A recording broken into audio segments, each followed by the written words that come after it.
Chers amis, chers compatriotes, je viens de terminer il y a quelques jours la lecture du rapport de l'enquête sur le passé colonial que voici. C'est un rapport que les experts venaient de déposer au Parlement belge. C'est, à mon avis, un rapport qu'il faut avoir lu, qu'il faut avoir analysé, qu'il faut avoir commenté en attendant que le Parlement belge se prononce et fasse droit aux réparations proposées. Mon attention a été particulièrement attirée par les noms de certaines personnalités citées dans ces rapports. Il s'agit de ces personnalités qui prirent fait et cause pour les Congolais à l'époque du roi Léopold II, à l'époque de la colonisation du Congo par la Belgique. Ces personnalités ont par le tribunal de l'histoire le mérite d'être qualifiées de défenseurs des droits humains au Congo. Parmi elles figurent un socialiste, un libéral et 2 prêtres catholiques. Un de ces prêtres fut même en quelque sorte le mentor de Paul Panda Varnana qui n'est pas à présenter. Ce fut le prêtre Arthur Vermersch et c'est de lui que je m'en vais parler ici. Et parler de ce prêtre est pour moi un exercice auquel je vais me livrer avec beaucoup d'intérêt, comme vous allez certainement vous en rendre compte à terme et même l'apprécier en considération de la personnalité et de la grandeur de l'œuvre de ces vaillants prêtres catholiques. Le nom d'Arthur Vermersch est cité dans les rapports des experts qui avaient été chargés par le Parlement belge d'enquêter sur le passé colonial belge au Congo depuis l'époque du roi Léopold II. Et c'est le professeur Etambala, expert parmi ces experts, qui a le mérite d'avoir réussi à exhumer le nom d'Arthur Vermersch des archives poussiéreuses et réussi partant à les rappeler à la mémoire et à le faire ainsi connaître à la génération congolaise d'aujourd'hui. Et c'est un devoir pour moi de faire savoir ce que fut Arthur Vermersch et d'indiquer l'intérêt historique à témoigner de lui.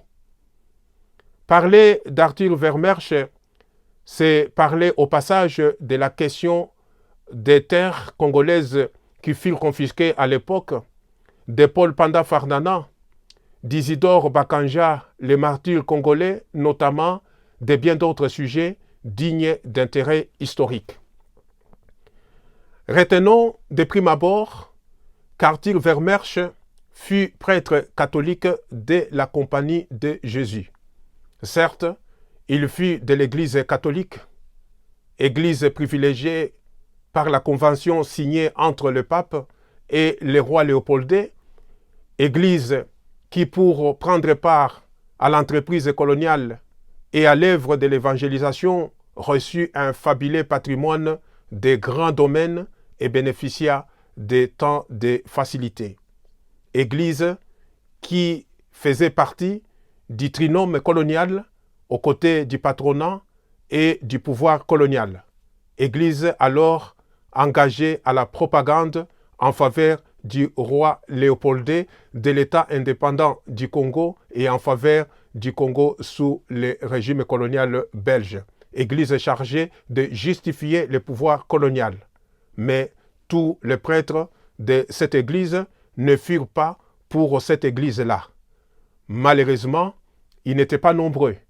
Un prêtre jésuite que j'avais croisé sur mon chemin me faisait savoir que le malheur de l'Église catholique dans cette affaire coloniale, c'est celui d'avoir marché sur les traces des colonisateurs.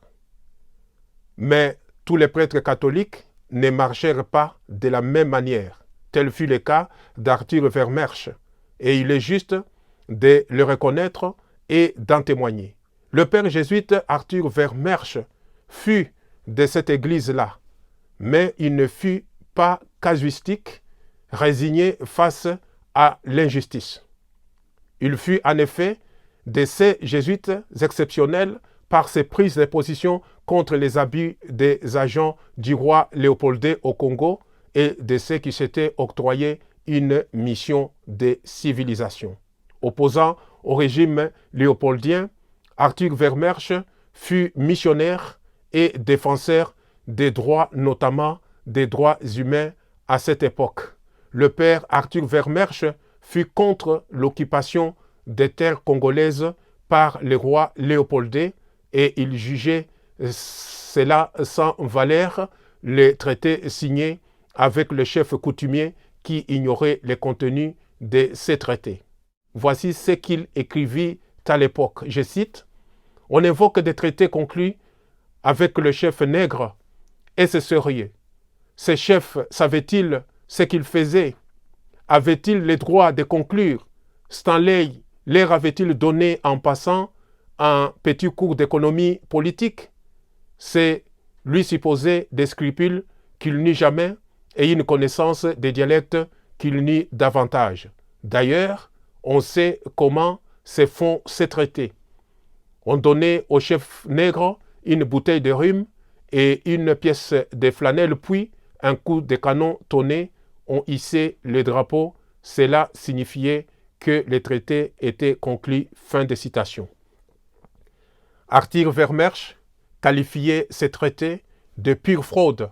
Il soutenait que les terres du Congo, à l'arrivée des occupants, n'étaient pas terra nullius, ou terre sans maître. Les terres du Congo étaient les terres des autochtones trouvés à l'endroit. Il était fort critique sur les erreurs, les abus de pouvoir commis par les agents coloniaux qui usaient des répressions par zèle pour se bien voir auprès de la hiérarchie et bénéficier des avantages. Et c'est à juste titre que les résistants congolais, les leaders politico-messianiques, les leaders de l'indépendance, tels Patrice Lumumba, pouvaient remettre en question ces traités de cession, les traitant de nuls pour vice de consentement. Ce furent des traités obtenus par dol et violence. Le mérite de père Arthur Vermersch ne fut seulement d'avoir dénoncé ces traités, mais aussi d'avoir tenté de donner la parole aux Congolais. C'est ainsi qu'il fit publier des articles de Stéphane Kaosé, celui qui allait devenir le premier prêtre congolais. Selon l'historien Etambala, le père jésuite Arthur Vermersch joua un rôle important au début de la carrière de Paul Panda Farnana, qui fit révélation de son âme des nationalistes congolais lors de la conférence du 13 décembre 1911 dans un club d'étudiants flamands de la KUL, Université catholique de Leuven. C'est Arthur Vermersch qui, selon l'historien, mit Paul Panda Farnana sur la piste du mouvement afro-américain, le panafricanisme, via un prêtre canadien dont on n'en sait pas plus. Arthur Vermersch critiqua les discriminations pratiquées dans des prisons où l'on ne réservait des traitements favorables qu'aux prisonniers blancs qui avaient droit au meilleur séjour, qui recevaient 3 bons repas par jour et avec une bouteille de vin à table. C'est le révérend père jésuite Arthur Vermersch qui fit connaître l'histoire Bakanja. Les écrits du père Arthur Vermersch avaient contribué en faveur de la béatification de ces martyrs congolais, ignorés de beaucoup de Congolais et même des jeunes chrétiens catholiques d'aujourd'hui. Pour rappel, le fervent chrétien Isidore Bakanja fut fait tuer par Van Cotte qui cherchait à amener Isidore Bakanja à abandonner sa foi. Il est soumis au régime des mortels chicottes et Isidore Bakanja endura les calvaires avec foi et succomba de ses mauvais traitements et de ses blessures en août 1909.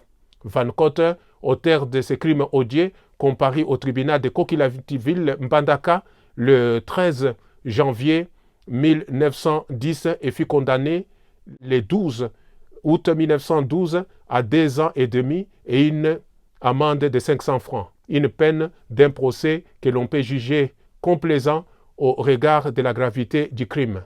Van Cotte, agent commercial, comme les autres agents commerciaux, prenait des femmes en otage, les mettait à la chaîne, tenait les hommes captifs, tuait certains, au point d'offrir les cadavres à manger aux captifs en vie. Ces atrocités sont mentionnées par le professeur Etambala sur base des archives. L'Église catholique, témoin de toutes ces atrocités, ne les dénonçant pas parce que la cause aurait été mal accueillie par l'administration coloniale ou par crainte de susciter un sentiment anti-belge. Mais le père jésuite Arthur Vermersch prit le courage de le faire. Il est de notre devoir de reconnaître que le père jésuite Arthur Vermersch fut un héros et il a le mérite d'être reconnu dans l'histoire tel celui qui contribua à la cause des Congolais, dénonçant la conquête de leur terre, fustigeant les injustices, les discriminations, les crimes, défendant les droits humains.